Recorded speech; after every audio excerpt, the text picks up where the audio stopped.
Shalom Bapak Ibu yang dikasihi Tuhan. Bapak Ibu, kita yang mengaku sebagai pengikut Kristus, kita disebut sebagai orang-orang Kristen. Kalau kita memiliki kartu identitas di mana di situ ada kolom agama, maka tentunya di situ dicantumkan bahwa agama kita adalah agama Kristen. Tetapi sesungguhnya kekristenan itu bukan hanya sebuah label saja. Kekristenan itu lebih dari sekedar sebuah sebutan saja. Tetapi ada ciri-ciri tertentu yang nampak dalam kehidupan setiap orang Kristen. Seharusnya setiap orang Kristen memiliki ciri-ciri tertentu sebagai seorang Kristen yang sejati. Dan hari ini kita akan melihat apa saja ciri-ciri dari kekristenan yang sejati itu. Mari kita membaca di dalam Kolose pasal 1 ayat 3 sampai 8. Kami selalu mengucap syukur kepada Allah, Bapa Tuhan kita Yesus Kristus, setiap kali kami berdoa untuk kamu, karena kami telah mendengar tentang iman-Mu dalam Kristus Yesus dan tentang kasih-Mu terhadap semua orang kudus. Oleh karena pengharapan yang disediakan bagi kamu di sorga, tentang pengharapan itu telah lebih dahulu kamu dengar dalam firman kebenaran, yaitu Injil, yang sudah sampai kepada kamu. Injil itu berbuah dan berkembang di seluruh dunia. Demikian juga di antara kamu sejak waktu kamu mendengarnya dan mengenal kasih karunia Allah dengan sebenarnya. Semuanya itu telah kamu ketahui dari Epafras, kawan pelayan yang kami kasihi, yang bagi kamu adalah pelayan Kristus yang setia. Dialah juga yang telah menyatakan kepada kami kasih-Mu dalam roh. Surat Kolose ini ditulis oleh Rasul Paulus ketika dia berada di dalam penjara. Rasul Paulus sendiri belum pernah pergi ke kota Kolose. Dia belum pernah mengunjungi gereja atau jemaat di kota Kolose ini. Gereja atau jemaat di kota Kolose ini didirikan sebagai hasil penginjilan dari seseorang yang bernama Epafras. Kita bisa melihat nama itu disebutkan oleh Rasul Paulus di dalam pasal 1 ayat yang ke-7 tadi. Dan kemudian dari Epafras inilah Rasul Paulus mendengar tentang bagaimana keadaan atau situasi di gereja atau di jemaat di Kolose. Kota Kolose pada saat itu adalah sebuah kota yang majemuk, berada di wilayah Turki di masa modern sekarang ini. Dan di kota Kolose ada banyak etnis yang tinggal di sana. Dan mereka mempunyai berbagai macam agama, berbagai macam kepercayaan yang mereka anut. Dan juga berbagai filsafat yang mereka percaya, yang mereka pegang pada saat itu. Dan di kota Kolose tidak ada satu agama atau kepercayaan ataupun satu etnis tertentu yang dominan atau yang mayoritas. Mereka semua berbaur menjadi satu dan tidak jarang antara agama yang satu dengan agama yang lain terjadi sinkretisme atau terjadi percampuran kepercayaan. Termasuk juga antara agama Yahudi dengan agama-agama yang lain atau kepercayaan-kepercayaan yang lain. Di kota Kolose juga terjadi sinkretisme atau percampuran semacam itu. Tetapi Paulus menemukan bahwa gereja atau jemaat Kolose ternyata mereka tidak terpengaruh oleh berbagai kepercayaan dan oleh berbagai filsafat yang ada di kota itu. Mereka tetap berpegang pada identitas mereka sebagai orang-orang Kristen yang sejati. Itulah sebabnya tadi kita bisa melihat bahwa Rasul Paulus bersukacita. Rasul Paulus mengucap syukur kepada Tuhan Yesus Kristus karena dia melihat bahwa jemaat di Kolose tidak terpengaruh oleh berbagai ajaran, berbagai sinkretisme, kepercayaan-kepercayaan yang ada di sekitar mereka. Mereka tetap mempertahankan ciri mereka sebagai orang-orang Kristen yang sejati. Saat ini di sekitar kita juga ada berbagai pandangan yang mempengaruhi kita, yang bisa membuat kita juga kehilangan identitas kita sebagai orang-orang Kristen yang sejati. Tetapi walaupun ada berbagai cara pandang di dunia ini yang berusaha untuk menjauhkan kita dari identitas kita sebagai orang-orang Kristen, tetapi seperti jemaat di Kolose seharusnya kita tetap mempertahankan ciri khas kita sebagai orang-orang Kristen yang sejati. Dan di dalam teks yang tadi sudah kita baca, Rasul Paulus mengucap syukur kepada Tuhan Karena dia menemukan ada 3 ciri khas atau 3 hal yang dia lihat di dalam jemaat di Kolose sebagai ciri khas dari kekristenan yang sejati, yang tidak terpengaruh oleh sinkretisme, kepercayaan-kepercayaan di sekitarnya. 3 ciri yang disebutkan oleh Rasul Paulus itu tadi, yang pertama adalah bahwa jemaat di Kolose memiliki iman dalam Yesus Kristus. Kemudian yang kedua, mereka memiliki kasih terhadap semua orang kudus atau terhadap saudara-saudara seiman. Dan kemudian yang ketiga, mereka memiliki pengharapan yang disediakan bagi mereka di sorga atau pengharapan akan kehidupan yang kekal. Ini adalah ciri khas, 3 ciri khas yang membedakan seorang Kristen yang sejati dengan orang yang bukan pengikut Kristus. Dan kita akan melihat, kita akan renungkan pada kesempatan ini 3 hal ini. Yang pertama, seorang Kristen yang sejati atau ciri khas dari kekristenan yang sejati adalah bahwa kita harus memiliki iman di dalam Yesus Kristus. Kristen adalah sebutan untuk semua pengikut Kristus. Tetapi kita mengikuti Kristus bukan hanya sekedar mengikuti ajaran-ajaran moral atau etika yang disampaikannya. Yesus Kristus lebih dari sekedar guru yang baik. Memang dia adalah guru yang baik dan bukan hanya orang Kristen yang mengakui itu. Banyak orang di luar Kristen yang mengakui bahwa Yesus mengajarkan nilai-nilai yang begitu luhur, nilai-nilai yang begitu agung, nilai-nilai yang sangat baik. Tetapi kita sebagai orang Kristen, kita tidak hanya mengikut Yesus hanya untuk mengikuti ajaran moral dan etika yang dia berikan, walaupun itu juga harus kita lakukan. Tetapi pertama-tama dan terutama kita sebagai orang Kristen, kita memiliki iman kepada Yesus Kristus sebagai satu-satunya Tuhan dan Juru Selamat kita. Itu adalah ciri utama kita sebagai orang Kristen. Iman kepada Tuhan Yesus Kristus sebagai satu-satunya Tuhan dan Juru Selamat. Tidak ada jalan lain kepada keselamatan selain di dalam Yesus Kristus. Di dunia Romawi dan Yunani pada saat itu merupakan sebuah hal yang umum apabila seseorang menganut lebih dari satu kepercayaan. Karena ada begitu banyak kepercayaan yang juga bercampur dengan begitu banyak filsafat pada saat itu. Dan pemerintah Romawi adalah pemerintah yang cukup toleran, terutama di abad pertama. Mereka mengakomodasi dan melindungi semua agama dan kepercayaan itu, dan banyak orang pada saat itu yang mengkombinasikan berbagai agama, berbagai kepercayaan, berbagai filsafat itu sebagai panduan bagi hidup mereka. Khususnya tadi sudah saya sampaikan, di kota Kolose terjadi sinkretisme antara berbagai agama dan kepercayaan itu. Tetapi jemaat di Kolose tidak terpengaruh dengan itu semua. Mereka tetap memiliki iman hanya kepada Yesus Kristus sebagai satu-satunya Tuhan dan Juru Selamat. Jemaat di Kolose pada saat itu juga berasal dari berbagai etnis. Ada yang berasal dari orang-orang Yahudi, ada juga yang berasal dari orang-orang yang bukan Yahudi. Tetapi mereka semua bersatu di dalam iman kepada Yesus Kristus. Orang yang bukan Yahudi, mereka meninggalkan kepercayaannya yang lama. Demikian juga orang-orang Kristen yang berasal dari agama Yahudi. Mereka sekarang beriman kepada Tuhan Yesus Kristus dan tidak lagi mengandalkan keselamatan mereka kepada hukum Taurat. Kepada siapa kita beriman merupakan sebuah hal yang sangat penting. Objek dari iman kita merupakan sesuatu yang sangat penting. Apabila seseorang beriman kepada pribadi yang salah, maka itu bisa berakibat yang fatal dalam hidupnya. Ketika seseorang duduk di sebuah kursi misalnya, maka tentu kita mengharapkan bahwa kursi itu cukup kuat untuk menopang seluruh berat badan kita. Tetapi kalau seseorang yang sudah mengandalkan sebuah kursi untuk menopang seluruh berat badannya, tapi ternyata kursi itu adalah kursi yang rapuh, maka itu bisa mencelakai orang itu. Demikian juga iman yang salah akan bisa mencelakai seseorang. Tetapi kita bersyukur karena kita beriman kepada Tuhan Yesus Kristus yang bisa diandalkan.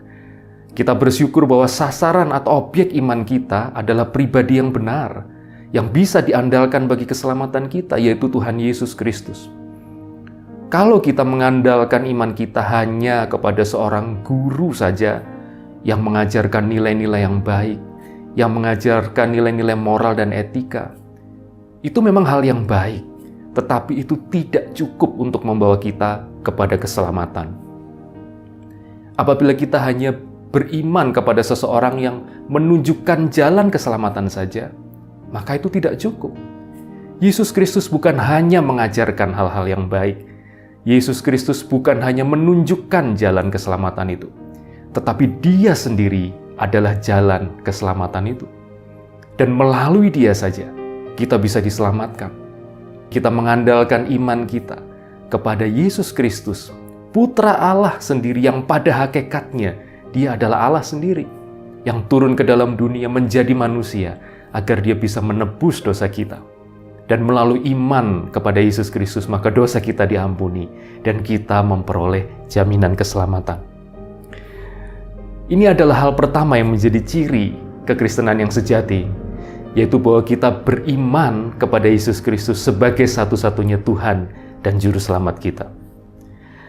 Hal yang kedua yang menjadi ciri dari kekristenan sejati adalah kasih terhadap semua orang kudus atau terhadap saudara seiman. Kita tahu bahwa kasih merupakan inti dari ajaran Tuhan Yesus, berkaitan dengan relasi atau interaksi kita dengan orang lain.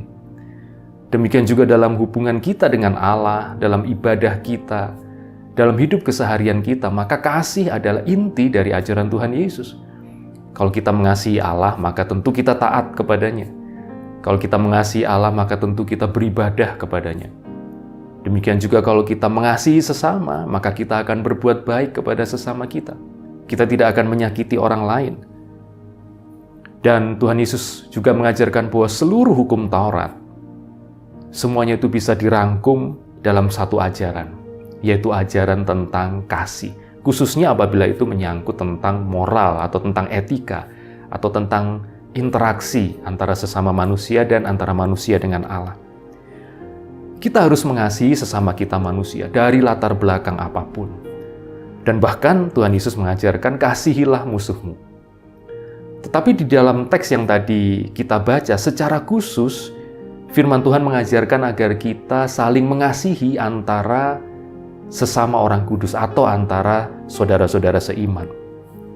Itu adalah salah satu ciri penting dari seorang Kristen yang sejati.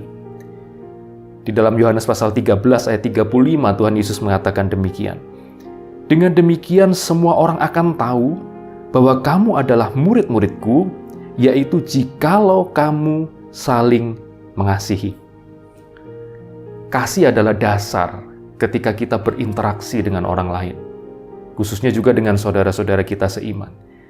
Dan apabila kita saling mengasihi antara sesama murid Kristus, maka dunia ini akan bisa melihat. Dan itu akan menjadi sebuah ciri dari murid Kristus yang sesungguhnya. Kita semua adalah orang yang tidak sempurna. Di dalam interaksi kita di gereja, di kelompok sel, dengan rekan-rekan pelayanan, kita pasti akan menemukan kekurangan-kekurangan dan kelemahan-kelemahan dari saudara-saudara kita seiman. Tetapi apabila kita mendasari semua interaksi kita itu dengan kasih, maka kasih itu akan menutupi kelemahan-kelemahan yang dilakukan oleh saudara-saudara kita. Demikian juga kita pun perlu menyadari bahwa kita bukanlah orang yang sempurna. Sehingga di dalam interaksi kita, relasi kita dengan saudara-saudara kita seiman, kita juga perlu bisa menerima kelemahan dan kekurangan mereka. Bapak Ibu, saling mengasihi bisa ditunjukkan dengan misalnya saling memberikan perhatian antara satu dengan yang lain. Selain kita bisa menerima kelemahan orang lain, mengampuni, memaafkan kesalahan dan kelemahan orang lain, saling mengasihi juga bisa diwujudkan dengan saling memberikan perhatian. Oleh karena itu, sebagai saudara seiman, kita perlu memperhatikan apa yang menjadi kebutuhan dari saudara-saudara kita. Mungkin ada saudara-saudara kita yang sedang mengalami kesedihan, kita bisa memberi kekuatan kepada mereka. Mungkin ada saudara-saudara kita yang sedang membutuhkan bantuan, kita bisa turun tangan untuk memberikan bantuan kepada mereka. Dan kalau kita hidup dalam kasih antara saudara seiman, maka kehidupan kita sebagai jemaat Tuhan, sebagai orang-orang Kristen, akan menjadi sebuah kehidupan yang indah. Bukan hanya kita bisa menikmati kehangatan kasih antara sesama orang percaya, tetapi juga kasih itu akan bisa dilihat oleh orang lain dan banyak orang akan bisa dibawa juga kepada Tuhan Yesus. Itu adalah ciri yang kedua dari kekristenan yang sejati, yaitu apabila kita mengasihi saudara-saudara kita seiman. Ada kasih di antara sesama orang kudus. Ciri yang ketiga dari kekristenan yang sejati adalah memiliki pengharapan yang disediakan di sorga. Memiliki pengharapan akan kehidupan yang kekal. Kita akan kembali baca Kolose pasal 1 ayat 4-5. Karena kami telah mendengar tentang imanmu dalam Kristus Yesus. Itu ciri kekristenan sejati yang pertama, iman dalam Kristus Yesus. Dan tentang kasihmu terhadap semua orang kudus. Itu adalah ciri kekristenan sejati yang kedua, kasih terhadap semua orang kudus. Dan ayat yang kelima mengatakan demikian, oleh karena pengharapan yang disediakan bagi kamu di sorga. Tentang pengharapan itu telah lebih dahulu kamu dengar dalam firman kebenaran, yaitu Injil. Dari dua ayat ini kita bisa mengambil sebuah kesimpulan bahwa orang-orang Kristen di Kolose memiliki iman kepada Yesus Kristus dan mereka juga mengasihi saudara seiman karena mereka memiliki pengharapan yang disediakan di sorga. Kita bisa lihat itu di dalam ayat yang kelima, oleh karena pengharapan. Pengharapan itu menyebabkan mereka bisa memiliki iman kepada Yesus dan menyebabkan mereka juga bisa mengasihi saudara-saudara mereka seiman. Ini adalah ciri yang ketiga dari kekristenan yang sejati, pengharapan akan kehidupan kekal, pengharapan yang disediakan bagi kita di sorga. Orang Kristen yang sejati tidak hanya hidup atau memfokuskan seluruh kehidupannya hanya kepada hal-hal yang fana, hal-hal yang sementara di dunia ini. Walaupun memang kita harus memperjuangkan banyak hal untuk kehidupan kita di dunia ini. Tetapi fokus kita yang terutama adalah kepada pengharapan yang disediakan bagi kita di sorga. Di dalam dunia ini kita menghadapi berbagai hal, berbagai dinamika kehidupan. Ketika kita menghadapi pergumulan, maka janganlah kita berkecil hati, karena kita punya pengharapan yang disediakan di sorga. Demikian juga ketika kita menikmati hal-hal yang menyenangkan, hal-hal yang baik di dunia ini, janganlah membuat kita terlena, karena sesungguhnya tujuan utama kita adalah kepada pengharapan yang disediakan bagi kita di sorga. Dan firman Tuhan tadi mengatakan bahwa pengharapan ini kita peroleh dalam firman kebenaran, yaitu Injil. Ayat 5 mengatakan demikian. Pengharapan ini kita terima, kita peroleh di dalam firman kebenaran, yaitu Injil. Kita perlu menerima kebenaran dari Injil itu di dalam hati kita dan juga di dalam pikiran kita, agar kita memiliki pengharapan akan kehidupan yang kekal. Dasar dari pengharapan kita itu adalah kebenaran Injil. Injil itu adalah kabar baik. Kabar baik tentang apa, Bapak Ibu? Injil adalah kabar baik tentang anugerah Allah yang begitu besar bagi kita orang-orang yang berdosa ini. Kita manusia yang berdosa ini, kita seharusnya binasa. Tetapi Kristus telah datang ke dalam dunia ini. Dia menjadi manusia, menanggung semua hukuman kita di atas salib itu. Sehingga kalau kita percaya kepadanya, bagi kita yang percaya kepadanya, maka kita menerima anugerahnya. Dosa kita diampuni. Itu adalah inti berita dari Injil. Inti dari kabar baik itu. Yaitu kita orang berdosa yang tidak layak ini, kita menerima anugerah keselamatan yang begitu besar dari Tuhan. Dan di dalam berita Injil itulah, maka kita sekarang memiliki pengharapan yang tersedia bagi kita di sorga. Sungguh ini merupakan sebuah berita sukacita bagi kita. Sekali lagi, ketika kita dalam hidup ini menghadapi pergumulan, kita tidak perlu berkecil hati, karena kita punya pengharapan di dalam kerajaan sorga. Demikian juga ketika di dalam hidup kita menikmati hal-hal yang baik, menikmati berkat-berkat secara jasmani, kita juga tidak boleh terlena. Karena sesungguhnya tujuan kita, sasaran utama kita, adalah kepada pengharapan yang disediakan bagi kita di sorga. Kiranya Tuhan memberkati kita semua, dan kiranya Roh Kudus menolong kita untuk menjadi orang-orang Kristen yang sejati. Mari kita berdoa. Terima kasih Tuhan untuk firman Tuhan hari ini. Roh Kudus, tolonglah kami agar kami dapat menjalani hidup ini secara benar sebagai orang-orang Kristen yang sejati. Kami mohon kekuatan dari Tuhan, kami mohon pimpinan pertolongan Roh Kudus. Tanpa Roh Kudus maka kami tidak mampu menjalani hidup ini dengan baik. Tetapi bersama dengan Tuhan, kami bisa menang atas segala masalah kami. Bersama dengan Tuhan kami bisa menang atas segala pencobaan. Dan bersama dengan Tuhan oleh pertolongan Roh Kudus, kami bisa menghidupi iman kami dengan benar. Kami bisa menghidupi cara hidup kekristenan yang sejati itu oleh pertolongan Roh Kudus. Terima kasih Tuhan, di dalam nama Tuhan Yesus kami telah berdoa. Amin.